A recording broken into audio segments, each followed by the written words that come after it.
कुछ नशा मुक्ति केंद्र बंद किए गए हैं, तो कितने नशा मुक्ति केंद्र है और कहाँ-कहाँ पर? नशा मुक्ति केंद्र की हम बात करें तो हमारे डिस्ट्रिक्ट सोलन में 22 के करीब हैं और सारे ही प्राइवेट सेक्टर में हैं, सरकारी सेक्टर में कोई नहीं है।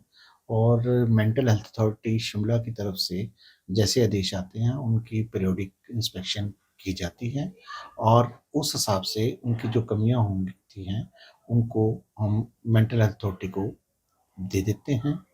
और टीम एक गठित भी मेंटल अथॉरिटी की तरफ से होती है जिसमें हेल्थ डिपार्टमेंट, पुलिस डिपार्टमेंट और प्रशासन तीनों के मेंबर्स और साइकियाट्रिस्ट होता है।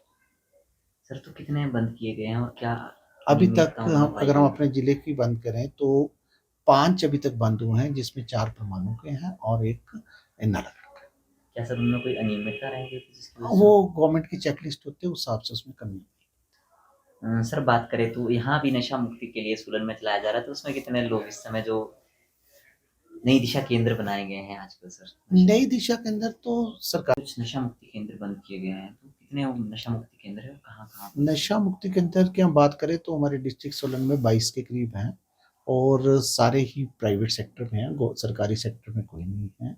और मेंटल हेल्थ अथॉरिटी शिमला की तरफ से जैसे आदेश आते हैं उनकी पीरियोडिक इंस्पेक्शन की जाती है और उस हिसाब से उनकी जो कमियां होती हैं उनको हम मेंटल हेल्थ अथॉरिटी को दे देते हैं। और टीम एक गठित भी मेंटल अथॉरिटी की तरफ से होती है जिसमें हेल्थ डिपार्टमेंट, पुलिस डिपार्टमेंट और प्रशासन तीनों के मेंबर्स और साइकियाट्रिस्ट होता है। सर तो कितने बंद किए गए हैं और क्या अभी तक अनियमितताओं में हम पाई अगर हम गई अपने है? जिले की बात करें तो 5 अभी तक बंद हुए हैं जिसमें 4 परमाणु के हैं और 1 नालागढ़ का।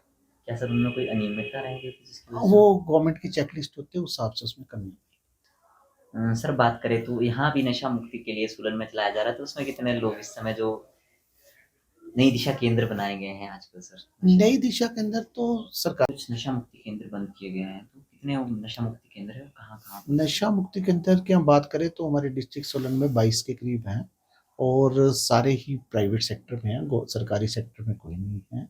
और मेंटल हेल्थ अथॉरिटी शिमला की तरफ से जैसे आदेश आते हैं उनकी पीरियोडिक इंस्पेक्शन की जाती है और उस हिसाब से उनकी जो कमियां होती हैं उनको हम मेंटल हेल्थ अथॉरिटी को दे देते हैं। और टीम एक गठित भी मेंटल अथॉरिटी की तरफ से होती है जिसमें हेल्थ डिपार्टमेंट, पुलिस डिपार्टमेंट और प्रशासन तीनों के मेंबर्स और साइकियाट्रिस्ट होता है। सर तो कितने बंद किए गए हैं और क्या अभी तक अनियमितताओं में हम पाई अगर हम गई अपने है? जिले की बात करें तो 5 अभी तक बंद हुए हैं जिसमें 4 परमाणु के हैं और 1 नालागढ़ का। क्या सर उनमें कोई अनियमितता रह गई थी जिसकी वजह वो से? गवर्नमेंट की चेकलिस्ट होती है उस हिसाब से उसमें कमी। सर बात करें तो यहाँ भी नशा मुक्ति के लिए सोलन में चलाया जा रहा है, तो उसमें कितने लोग इस समय जो नई दिशा केंद्र बनाए गए हैं आजकल सर? नई दिशा के अंदर तो सरकार